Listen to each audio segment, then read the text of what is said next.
Welcome, at welcome back to my channel. Please don't forget to like, share, subscribe and hit notification bell. Thank you.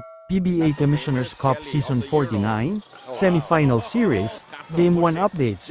Unang maglalaro for Semifinals Game 1 mga ka-sports ay ang Talk and Text Tropang Giga vs Rain or Shine Elasto Painters, at gaganapin sa Smart Araneta Coliseum, ngayon February 26, 2025, Wednesday at 5 p.m, Rain or Shine Elasto Painters ba?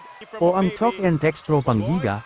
Sino kaya ang mananalo sa Game 1? Sa palagay nyo mga ka-sports, sino-sinong team ang mananalo for Semifinals Game 1 mga ka-sports? E-comment nyo naman mga ka-sports. At ito pala ang konting game recap at highlights sa Rain or Shine versus Talk and Text mga ka-sports. Thank you for watching. This game would be another three. Swing pass to the corner. Nambatak for three wide open. It goes in. That excellent ball reversal. Nokum As ganas, Nokum will score his 5th point of the court. Jay goes to the step through. Look out. The ball. The outside shot is gone. Nokum with a Pinoy step reverse strong layup. Asisio. Outside shot is gone. First two.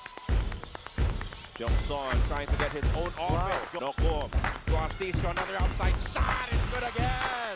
Ostana, the switch, gives it up, Pabuntin.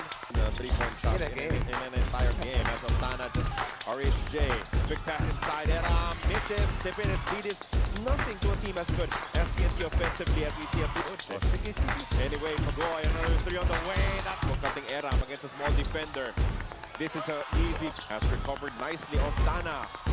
Three-point shot is down. Was what allowed Rainer Shine to get separation. They get another one. Ostana steps into another one. Oh boy! Attacks the closeout. Karahot one-hander. A great result. Top.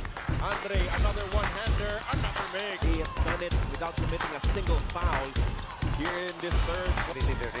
Good position inside for Jongson and Jason. Locates RHJ inside for two. Paradise Sunday. As Asisio still hot. As compared to 3 points. 14 JP Eram with a dunk by Rain or Shine. A flopping tech. Quick pass inside. Eram with a touchdown. Just take care of business. Hang on to that advantage. Nampata trains it. Thompson on the move again. And he's heating up through now for Coach Torres. Nambata outsmarts the defense. Defensive stops. And suddenly they were ahead by double digits. The Rain or Shine Elasto Painters. And how about this quarter final pair? Santillan still sneaks one in.